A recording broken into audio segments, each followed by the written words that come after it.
ಸ್ನೇಹಿತರೆ, bike taxi ban ಆಗೋಯ್ತು. ನಮಸ್ತೆ ಕರ್ನಾಟಕ, ನಾನು ನಿಮ್ಮ KGK.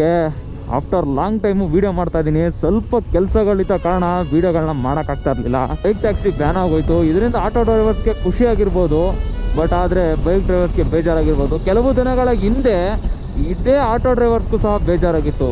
ಏನು ಉದ್ದೇಶದಿಂದ ಅಂತ ಅಂದರೆ, ಇದೇ ಥರನೇ ಆಟೋಗೆ ಬಂಡವಾಳ ಹಾಕಿದ್ರು ಎಷ್ಟೋ ಜನ. ಈ ಬೈಕ್ ಟ್ಯಾಕ್ಸಿ ಬಂದು ಆಟೋ ಡ್ರೈವರ್ಸ್ಗೆ ಬಿಸ್ನೆಸ್ ಕಮ್ಮಿ ಆಗುತ್ತೆ, ಅದರಿಂದ ಸಾಲ ಮಾಡ್ಕೊಂಡಿರೋರೆಲ್ಲ ಆಟೋಗಳನ್ನ ಮಾರ್ಕೊಳ್ಳೋ ಪರಿಸ್ಥಿತಿ ಬರುತ್ತೆ.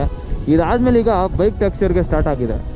ಒಪ್ಕೊತೀನಿ, ಬೈಕ್ ಟ್ಯಾಕ್ಸಿಗಳು ಎಷ್ಟೋ ಜನ ಬೈಕ್ನ ಹೊಸ ಬೈಕ್ಗಳನ್ನ ಪರ್ಚೇಸ್ ಮಾಡಿ EMIಯಲ್ಲಿ ರ್ಯಾಪಿಡೋ ಮಾಡಿ ತೀರಿಸ್ಬೇಕು ಮತ್ತು ಮನೆ ಫ್ಯಾಮಿಲಿ ನಡೆಸಬೇಕು ಅನ್ನೋ ಕಾರಣಕ್ಕೆ ಎಷ್ಟೋ ಜನ ಬೈಕ್ನ ತೊಗೊಂಡಿದ್ದೀರಾ.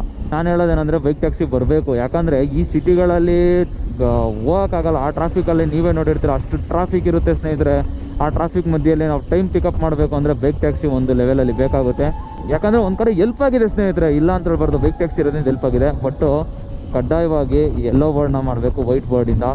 ಔಟ್ಸೈಡರ್ಸ್ ಯಾರ್ಯಾರು ಗಾಡಿ ಹೊಡಿತಾ ಇದ್ದೀರಾ, ಈ ಬಿಹಾರಿಂದ ತೊಗೊಂಬಂದು ಗಾಡಿಗಳನ್ನ ಇಲ್ಲಿ ವೈಟ್ ಬೋರ್ಡಲ್ಲಿ ರ್ಯಾಪಿಡೋ ಮಾಡ್ಕೊಂಡು ದುಡ್ಡು ಮಾಡ್ತಾ ಇದ್ದೀರಾ, ಆ ಗಾಡಿಗಳಿಗೆ ಪರ್ಮಿಟ್ನ ಕೊಡಬಾರ್ದು.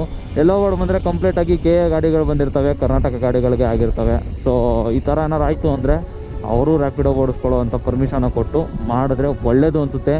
ನಿಮ್ಗೇನು ಅನಿಸುತ್ತೆ? ನಿಮಗೆ ಬೈಕ್ ಟ್ಯಾಕ್ಸಿ ಅನುಕೂಲವಾಗಿತ್ತಾ, ಇಲ್ಲ ಬೈಕ್ ಟ್ಯಾಕ್ಸಿ ಬರಲೇಬೇಕು ನಮಗೆ, ಜೊತೆಗೆ ಈ ಎಲ್ಲೋ ಬೋರ್ಡಲ್ಲಿ ಬಂದರೆ ಈ ಆಟೋದವ್ರಿಗೂ ಸಮಸ್ಯೆ ಆಗೋಲ್ಲ ಅಂತ ಅಂದ್ಕೊತೀನಿ. ಸೊ ಆಟೋ ಡ್ರೈವರ್ಸ್ಗಳು ಯಾರಾದರೂ ವೀಡಿಯೋ ನೋಡಿದ್ರೆ ಕಮೆಂಟ್ ಹಾಕಿ, ಎಲ್ಲೋ ಬೋರ್ಡ್ ಬರೋದ್ರಿಂದನೂ ನಿಮ್ಗೆ ಮತ್ತೆ ಪ್ರಾಬ್ಲಮ್ ಆಗುತ್ತೆ ಹೆಂಗೆ ಅಂತ. ಮತ್ತು ಇಷ್ಟು ಹೇಳ್ತಾ, ನನ್ನ ವೀಡಿಯೋ ಏನಾದರೂ ಇಷ್ಟ ಆಗಿದ್ರೆ ಲೈಕ್ ಮಾಡಿ, ಜೊತೆ ಫಾಲೋ ಮಾಡ್ಕೊಳ್ಳಿ. ಇನ್ನೂ ಹೆಚ್ಚಿನ ವೀಡಿಯೋ ಮಾಡಬೇಕು ಅಂತ ಇದ್ದೀನಿ.